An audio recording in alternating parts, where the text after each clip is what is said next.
dark of night, it brings refuge, and we ran and hide by light of the moon. When we transitioned into the school system, both me and my brother were teased for our skin, how we dressed, how we looked in general, our features. And to be completely honest, because of those experiences, that actually traveled into, probably till this day, I still get a lot of scrutiny about me being dark-skinned sometimes, from Black youth especially, or African-American youth especially. I held a certain resentment towards African-Americans because of it. Hey there, welcome back to my channel. My name is Achille, aka Sochilla. If you're new, welcome, hello. As you can tell by the video title, I'm actually going to be discussing some of the comments and responses that I received from my Disconnect with the Black Community video.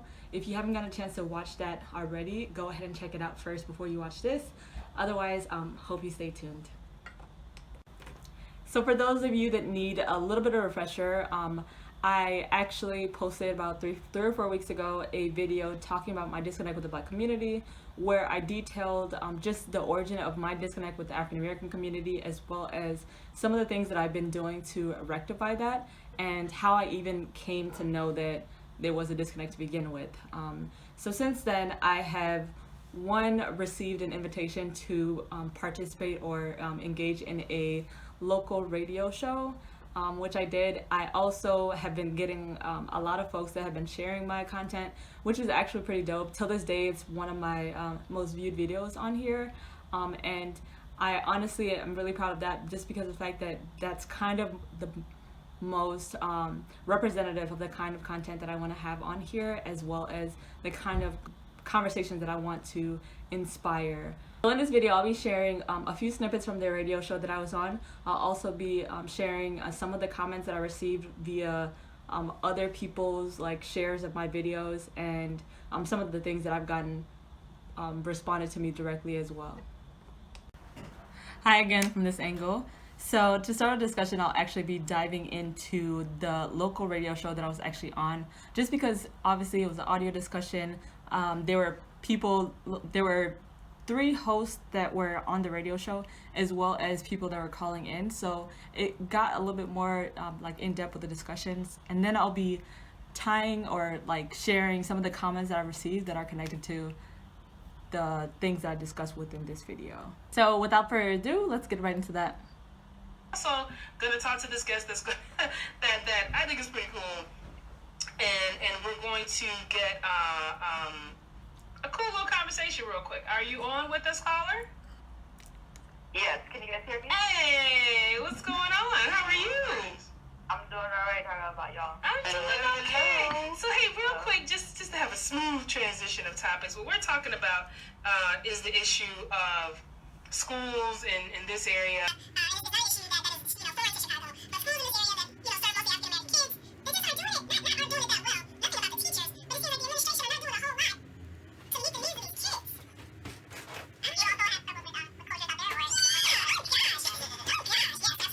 Absolutely. And I know you're not a stranger to that.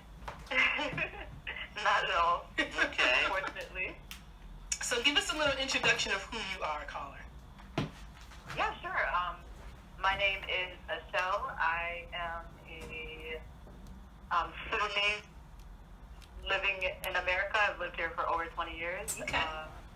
And yeah, I guess my background, I work in the public policy realm. It's funny that when African people come from Africa, though they have an accent, a lot of times they're treated exactly like Black people. As badly? Is that what you mean? Exactly, as badly as Black people. So, like I said, the disconnect, I never really understood that disconnect. And I got the instant replay just so everybody can hear that one more time. No, but yeah, I never really understood that disconnect. So can you actually? so can you speak on the reason why you would think that disconnect exists? I don't think it exists. I know it exists. Tell her. Because, I mean, not only my personal relationship with African Americans, as I was growing up, but then also just my friends and my family relationships. And even to this day, while I'm trying to rectify my relationship with African Americans and, I guess, take initiative to do so, there are still people in my life that kind of don't feel the need to take that initiative as I am. Let me ask you this question, if you don't mind answering. I understand and I get that you indicate that you're a Sudanese American, and you came here. You're a product of the Chicago public school system. But at what age did you come to America? I came here when I was 5 years old. Okay, so assuming And I'm that 25 now. Okay. So for your entire adult life and your entire developmental life too. Yeah.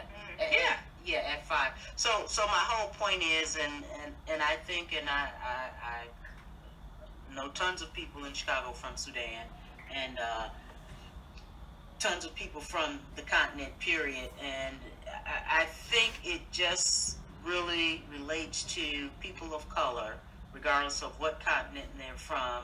We are not embracing of one another. Mm-hmm. And it doesn't have to be whether you're from Sudan or you're from Ghana or you're from Nigeria, this, that, and the other. It's the perception that we carry about ourselves as people of color that I think really illuminates the disconnect.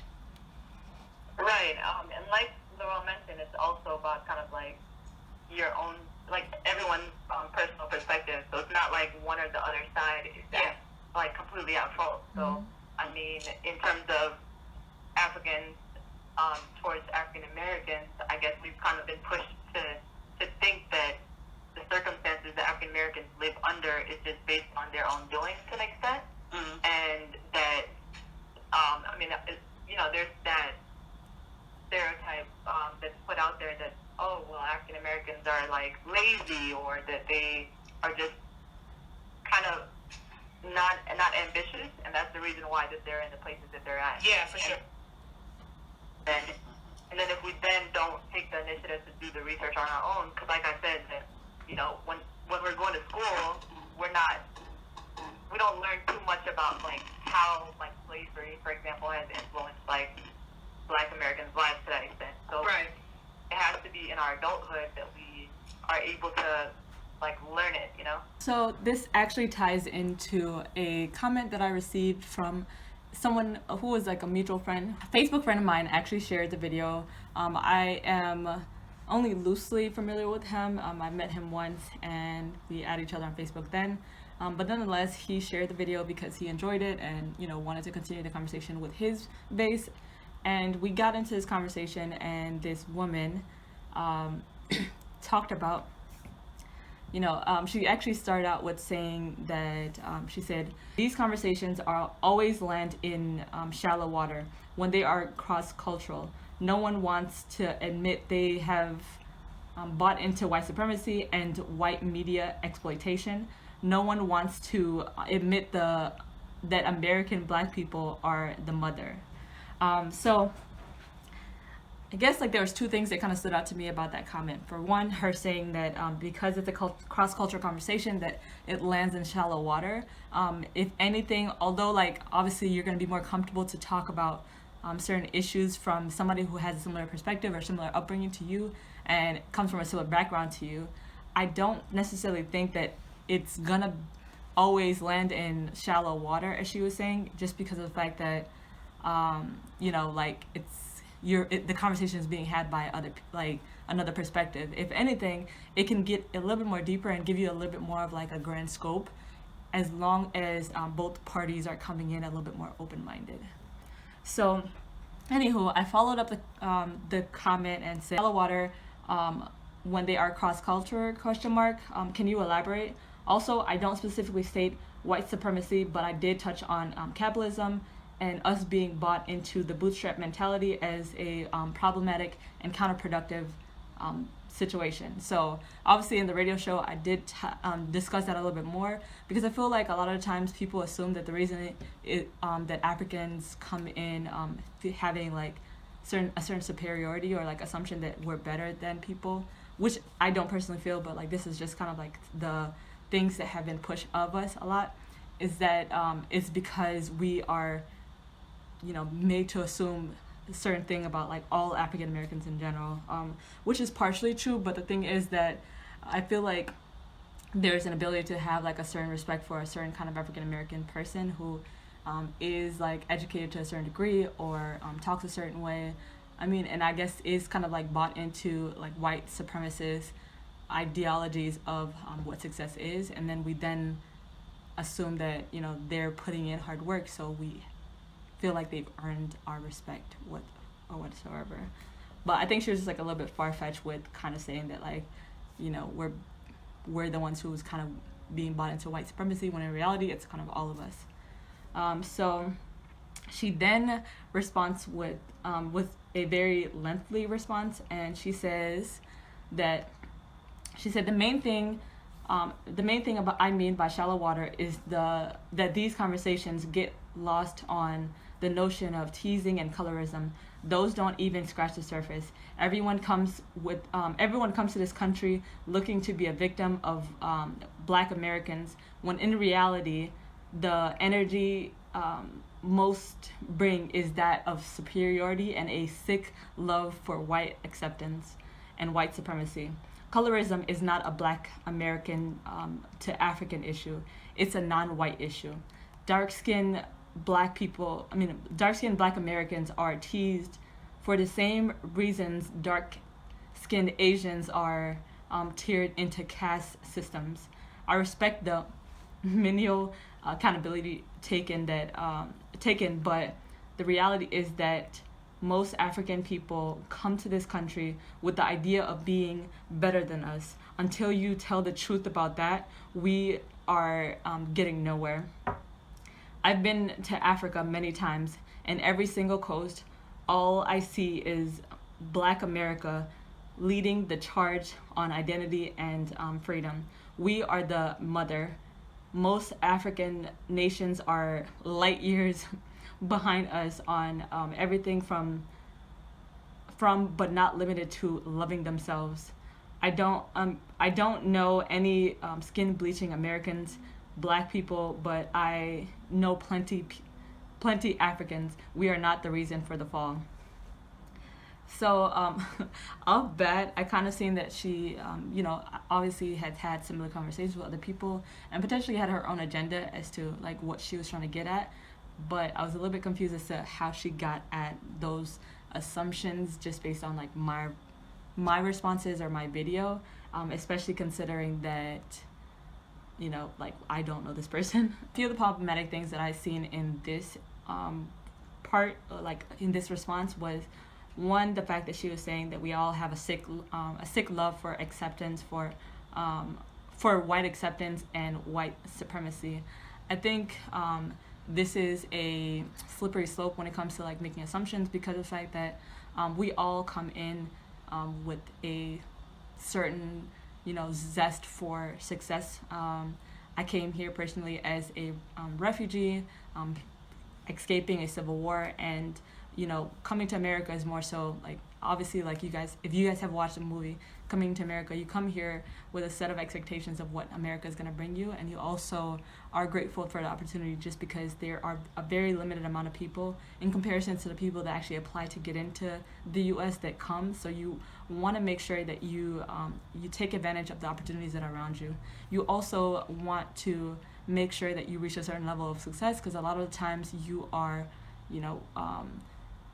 being dependent on from many other people. So obviously, while I was young when I came here, I know that I have a lot of family back home that still continue to depend on my mom till this day, and potentially when I'm a little bit more like stable and well off, then I'd be able to kind of support them financially as well. So that was one thing that was kind of like off-putting to me. Another thing that was often putting to me is just the fact that she said that colorism is not a Black American to African issue. Well, it isn't. I think it's kind of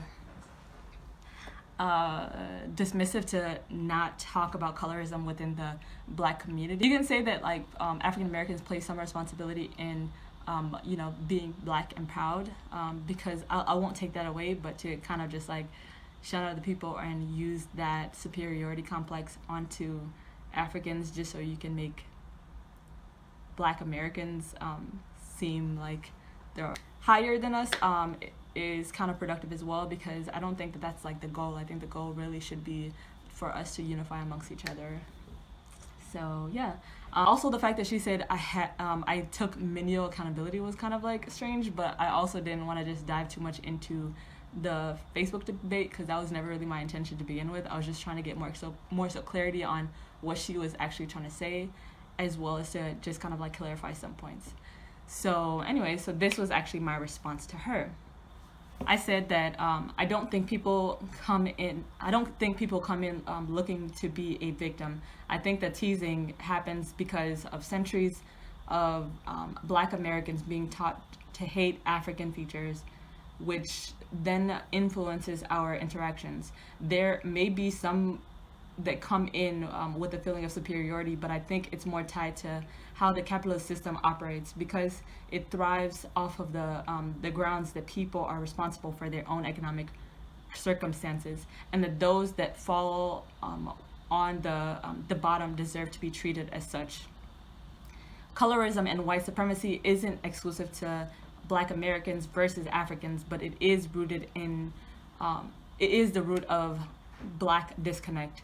Black Americans do bleach their skin or use milder products like Ambi, which have similar chemicals, but perhaps not as obvious unless on deeper skin tones. There are also other instances in which Black Americans have tried to assimilate, such as perms, lashes, makeup, and I didn't include this in it, but I also feel like, you know, extensions obviously kind of like a no-brainer. You know, when you look at movies or documentaries such as like Good Hair, you see, you know, how much of a struggle it's been for Black Americans to, you know, love themselves. So I mean, while African Americans are leaps and bounds away from Africans loving themselves, I mean, there's still some work to be done within the community.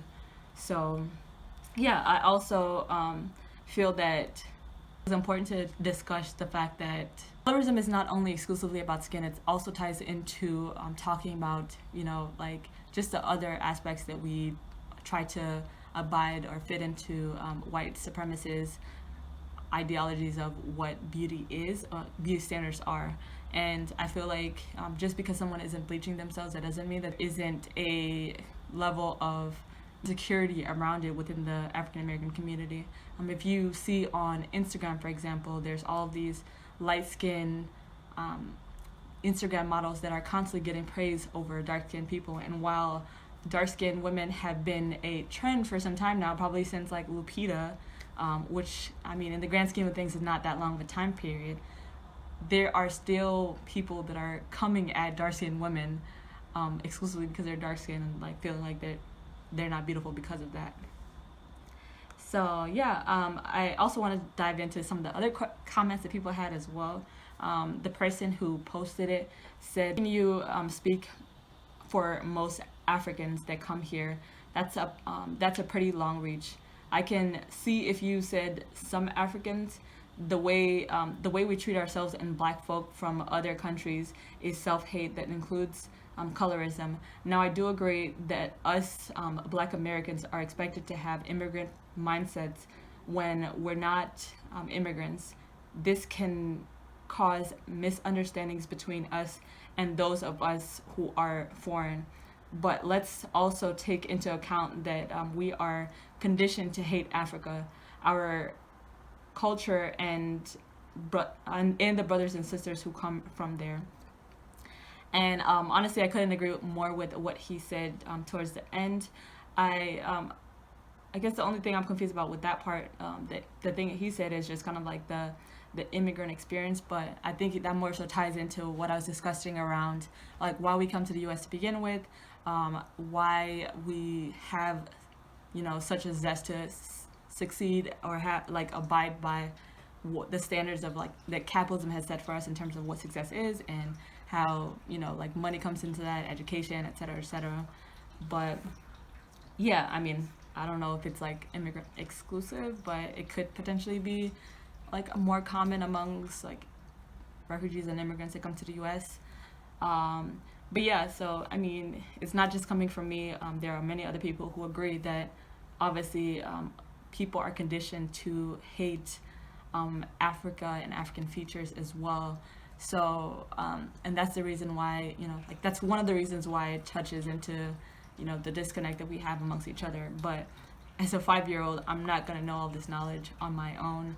All I'm gonna assume is that I need to stay away from these kind of people because I'm continuously being treated in this kind of way. For those of you that made it up to this point, thank you so much for watching. I know this was a very lengthy video, but this is also a very layered and I guess taboo kind of conversation, so we can get into different facets of the conversation. So I wanted to make sure to include all of those comments. I am obviously, you know, also gotten a lot of other comments, but those are the ones that I feel like were most common. If you have personal comments of your own, go ahead and comment them below or in my previous video, and I look forward to continuing to have dialogue with you. Go ahead and subscribe if you already haven't, and I look forward to seeing you in the next video. How low, wherever you say I will go.